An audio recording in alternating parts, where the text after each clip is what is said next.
Namaste, everyone. How are you all today? Feeling good? So before we begin, I want us to do something together. Okay, are we ready? So let's just sit up tall.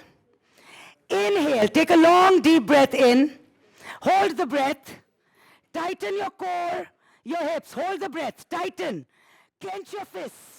Scrunch your fists. Hold the breath. And now exhale. Slowly, slowly. Just let your shoulders drop. Let everything drop. Open your arms. Did you notice that shift? You didn't think your way out of it, right? Your body did. So in this talk today, we are going to understand and feel the mind-body connection, the physical impact of emotions, and how to release pain from our bodies and our minds through yoga. And this is very important because if we want to change how we think and how we live our lives, we have to learn how to resolve emotions that get trapped in the body. One of the biggest misconceptions is that emotions are just in your head. It is actually one of the most overlooked truths. Emotions are not just in your head, they are in your body. Emotions are physical before they are psychological. And you don't need science to tell you it's true. Scientists call this cognitive something, something. You don't need that. You need to understand that emotions are living in our bodies. You can feel it, right? You clench your fists when you're angry. Your jaw tightens when you're frustrated.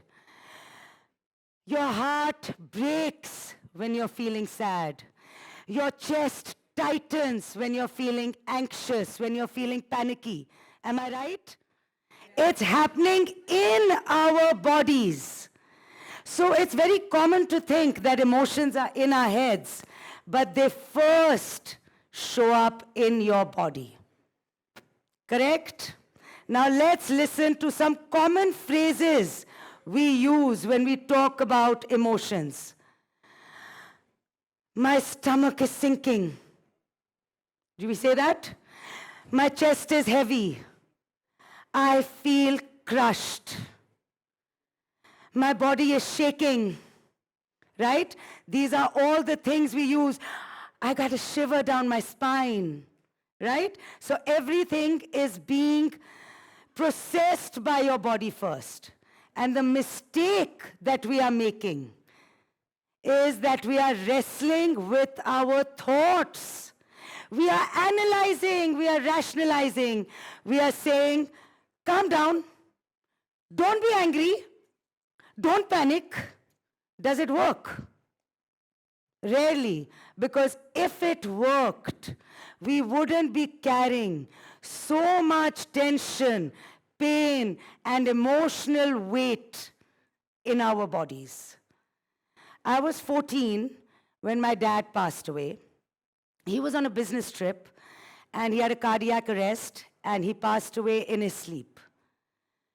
The news hit me to my very core, and my body reacted before my mind had a chance to know what has happened.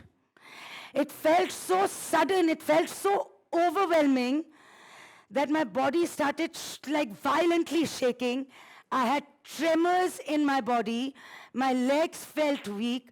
My hands were trembling. My chest just fully tightened up, and my breath was erratic.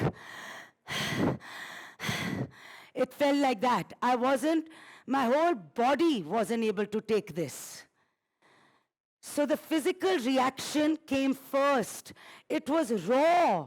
It was uncontrollable. There was a sudden rupture in safety and attachment, and my body was trying to deal with that trauma, the anxiety, the devastation, the shock, because the mind couldn't process the shock. The mind couldn't hold the shock. And that is what happens. The body is actually, when you're going into anything, it is protecting you. It is your survival mechanism. Mind and body are intricately connected. What happens to one happens to the other. But in modern science and medicine, they're treated as separate. Mind in psychology and psychiatry, body in physical medicine. And you very often you see when doctors are fixing physical disorders, they are not interested what's happening to you emotionally or mentally. And who is taking care of you, psychiatrist or a psychologist, they are not worried what's happening in your body and your physical behavior. And I think that's a major flaw, because what's happening in your mind is happening in your body. And the pain that you're feeling in your body, it's happening in your mind. And don't we see manifestations of both every day? When you're upset, you cry. It's physical, but it is coming from an emotional event. But when you burn your finger, you feel, it's physical, but you feel a lot of emotional distress. Am I right? We're not thinking about it all the time, but it's so true that we actually need to learn how to soothe our bodies first. And when we soothe our bodies, our mind will reflect that. It will respond to that. I was 23 when I got married. So I was young chickie, got married, everything felt safe, fine, I was supported, it was good. But inside me, something very different was happening. There was a storm brewing inside my mind and body. I was bereft of physical intimacy. Not just touch, but the closeness, the connection, the feeling of being met. And this carried on for so long that I suddenly started feeling raw. I felt edgy. I felt frustrated. And a deep, creeping loneliness started to go inside of me. I started feeling disconnected. Disconnected from myself, disconnected from the marriage. And slowly, it was so long that for 11 years, I decided to starve my body of something essential. And in our culture, marriage is sacrosanct. You stay in it no matter what. You get out, whatever happens, whatever problems, you have to figure it out. So I stayed. I tried to make things work. I went for therapy. I tried to help myself. Therapy really helped me. Therapy gave me language. Therapy helped me understand my patterns. Therapy helped me really understand, make sense of my thoughts, my behaviors. And through talking, I could make connections with my childhood, my marriage. I could make connections with how I had learned to cope, how I had learned to survive. But still something was missing. Therapy gave me a chance to talk. It made me understand my own story. I was still feeling tightness. I was still feeling restlessness. I was still feeling this deep physical ache. And then yoga came. Thank God yoga came. Yoga came. And when I first started yoga, it was physical. It was like the physicality that I had missed was coming out on my mat. I was able to express myself on the mat. And I started with a very physical, rigorous form of yoga called Ashtanga Vinyasa Yoga. Has anyone here heard of this yoga? Ashtanga Vinyasa. It is the most rigorous form of yoga from all yogas. It's challenging, it's demanding, it's breath-driven. But during that 1.5 hours on my mat, the world would just drop. I could just be. The worries, the unmet needs, the bullshit playing in my head, everything had just disappeared. It would disappear. I didn't have to think. All distractions fell away. And in that clarity, there was a truth that came out. It was a very deep truth through therapy and yoga, that endurance is not the same as commitment. That there is no point. Staying in the marriage was making me move away from my relationship with myself. And leaving was not failure. Leaving was self-preservation. I had to survive it. So I left my marital home with my 6-year-old daughter. And with freedom comes pain. A different kind of pain. But pain keeps coming. That's life, right? So now pain has come because I have left. I was being supported financially. I had a home. Suddenly I've gone to a place where I don't know how to do anything. I'm living alone for the first time. I have a 6-year-old daughter. I'm still young. I'm trying to balance my work, which is a lot happening there, and I'm trying to balance this space. And there was no place to pause. I just kept going because there was no other way.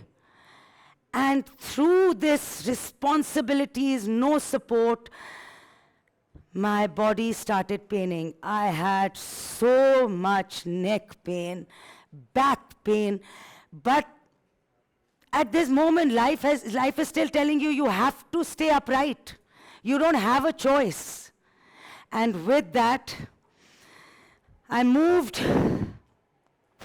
I got an MRI done, and the MRI showed cervical arthritis, slipping vertebra, degenerating discs, nerve compression. My body had broken, but not in failure, in truth. I had not listened to it. I just kept pushing it. And one day it had to collapse. That same body, I could jump, I could run. Body was my movement, movement was my home. And that had been taken away. I had to learn again. I had to learn again how to move freely. I was scared of movement. I thought something will just break. And I really did grieve over this for some time, for a long time, because pain sometimes doesn't go, you know. It stays. And then yoga came in a very different way, not challenging, not rigorous, but slow, mindful, therapeutic. I listened to sensations in my body to release tension. I started moving. I started rolling, like just letting everything go, because I knew I was just holding too much, and it was just getting so long. So the movements. So in yoga, when you move, so if you move into like a goddess pose, what it teaches you is it's okay to take up space. It's okay to be powerful. It's okay to be unapologetic.